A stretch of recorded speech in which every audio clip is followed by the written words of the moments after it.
పాత పరిచయాలతో 1300 కోట్ల విలువైన ఆస్తులను గ్రూప్ కు సంవత్సరానికి 6 కోట్లకు లీజుకు ఇవ్వడంతో మతలబేంటో చెప్పాలని బొత్స సత్యనారాయణ డిమాండ్ చేశారు.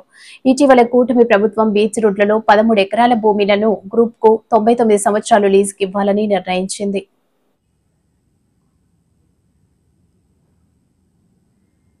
మన బీచ్ పక్కన ఉన్న విలువైన భూమిని మళ్ళీ లులు సంస్థకి ఇవ్వాలని అని ఒకటి చూశాను. అది కూడా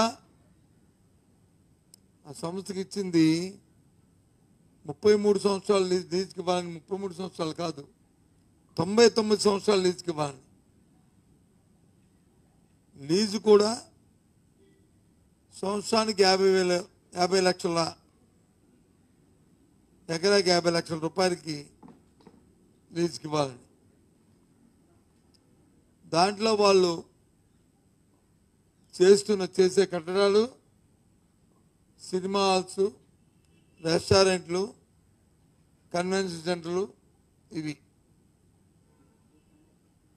ఆలోచించేమని అడుగుతున్నాను మీ ద్వారా రాష్ట్ర ప్రధానికాన్ని, ముఖ్యంగా మా ఉత్తరాంధ్ర ప్రాంతంలో ఈ ఉత్తరాంధ్ర ప్రాంతంలో ప్రజలందరినీ కూడా. సినిమాలు కట్టడానికి, రెస్టారెంట్లు కట్టడానికి, కన్వెన్షన్ సెంటర్కి, బీచ్ పక్కనున్న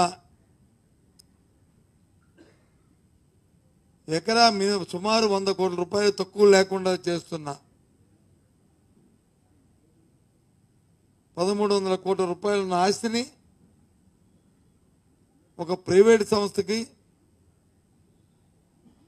లీజుకి ఇవ్వడం అనేది సమంజసమా ఆలోచించమని కోరుతున్నాను. ప్రభుత్వం అట్టహాసంగా చెప్పింది ఎన్నికల ముందు మేము సంపద సృష్టిస్తామని. ఇది సంపద సృష్టిలో భాగమా అని అడుగుతున్నాను. ఇదేనా సంపద సృష్టించమంటే? ప్రభుత్వం 100 కోట్ల వేల కోట్ల ఆస్తిని 99 సంవత్సరాలకి పారదర్శకత లేకుండా ఒక సంస్థకి ఇవ్వడం అనేది ఎంతవరకు సంబంధించి ఆలోచించమని కోరుతున్నాను. నిజంగా మీకు చిత్తశుద్ధి ఉంటే, ఎస్ ఇగో ఇక్కడ ఈ భూమి ఉంది, దీన్ని ప్రభుత్వం అభివృద్ధి చేయదలుచుకుంది, ప్రభుత్వంకి దీని మీద రెవెన్యూ జనరేట్ అవ్వాలి, ఎవరు వస్తారు, ఏ సంస్థ వస్తారు రండి అని ఓపెన్గా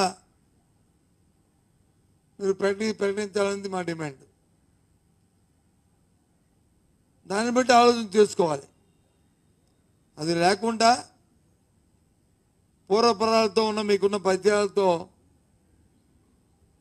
మరి 1300 కోట్ల రూపాయలు తక్కువ లేకుండా ఉన్న ఆస్తిని సంవత్సరానికి 6 కోట్ల రూపాయలు లీజుకి ఇవ్వడం అనేది ఎంతవరకు న్యాయమో ధర్మమో, దీంట్లో ఉన్న మతలబు ఏంటో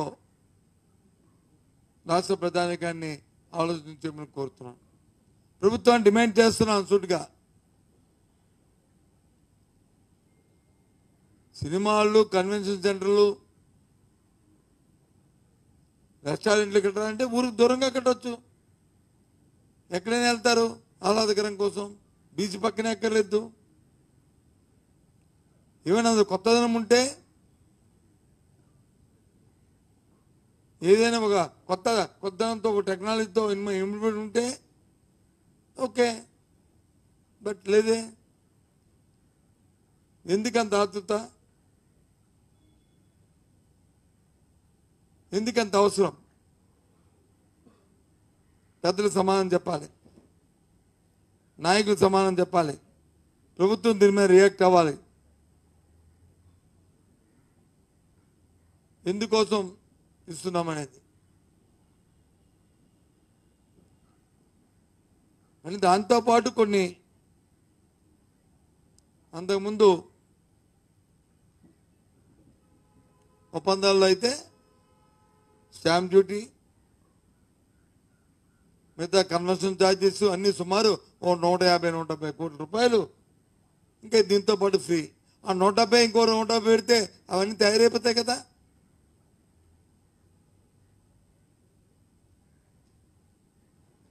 ఆ రెస్టారెంట్లో ఆ హోటల్స్ అని ప్రభుత్వం చేసుకోవచ్చు కదా. ఇవి రాయితీలు ఇచ్చే బదులు ఆలోచన చేయాలి. ఇది సంపద సృష్టి కాదు.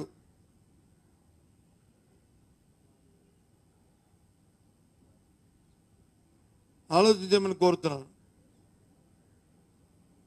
దీన్ని ఈ తాలూకా ఈ ప్రక్రియని ఇది వాస్తవం అయితే ప్రాపర్గా వచ్చేదంత వాస్తవమై రేపు కానీ ఆ సంస్థను కానీ ఒప్పందాలకు కానీ ప్రభుత్వం తయారుగైతే దీన్ని పూర్తిగా కూడా మేము విభేదిస్తున్నాం. ఇది పారదర్శకతతో కాండి అని చెప్పి మేము చెప్తున్నాం. ఒకవేళ నిజంగా ప్రభుత్వం ఆలోచన ఉంటే దాన్ని పబ్లిక్ డొమైన్లో పెట్టి వివిధ సంస్థలను ఎవరు వస్తారో రమ్మని చెప్పి కోరాలని మా డిమాండ్ చేస్తున్నాం. అప్పుడే మీ చిత్తశుద్ధి, లేకపోతే ఎందులో లోపాకారి ఒప్పందాలు ఉన్నాయన్నది తేటతెల్లమవుతుందనే విషయాన్ని చెప్తున్నాం. వాటిని తీవ్రంగా వ్యతిరేకిస్తున్నాం. ఇకపోతే ఉదయం చూశాను టీవీలో. ఇవాళ సుమారు రాష్ట్రంలో దగ్గర ఎంపీపీ ఎలక్షన్ కానీ